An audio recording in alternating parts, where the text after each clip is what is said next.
atau pilek begitu? Enggak. Demam juga tidak ada. Dalam beberapa hari terakhir, masyarakat dihebohkan dengan sertifikat vaksin Presiden Joko Widodo yang tersebar di media sosial. Direktur Jenderal Informasi dan Komunikasi Publik Kemkominfo Usman Kansong pada Selasa 7 September menegaskan tidak ada kebocoran data pada aplikasi Peduli Lindungi.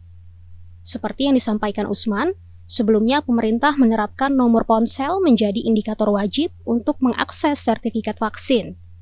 Namun, peraturan ini diubah dengan menetapkan 5 atribut untuk mengakses sertifikat vaksin di aplikasi Peduli Lindungi.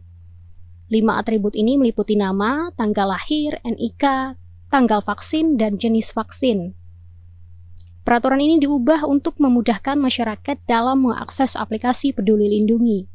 Nah, tetapi ternyata ini kemudahan yang diberikan oleh pemerintah ternyata digunakan secara tidak benar lah dalam konteks tadi mengakses sertifikat Bapak Presiden. Jadi tidak ada kebocoran data dari aplikasi Peduli Lindungi, yang ada adalah penyalahgunaan data Presiden atau penggunaan data Presiden tanpa seizin pemilik data. Saat ini, Kemkominfo tengah mempertimbangkan akses tambahan seperti sidik jari hingga identifikasi retina untuk keamanan ganda pada aplikasi Peduli Lindungi.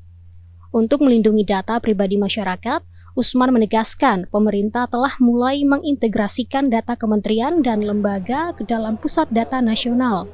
Selain itu, evaluasi teknologi hingga rencana penetapan Undang-Undang Data Pribadi sebagai upaya menjaga data masyarakat Indonesia. Dari Jakarta, Rina Anggraini, Egan Surya Hartaji, Vicky Uswatun, Kantor Berita Antara, mewartakan.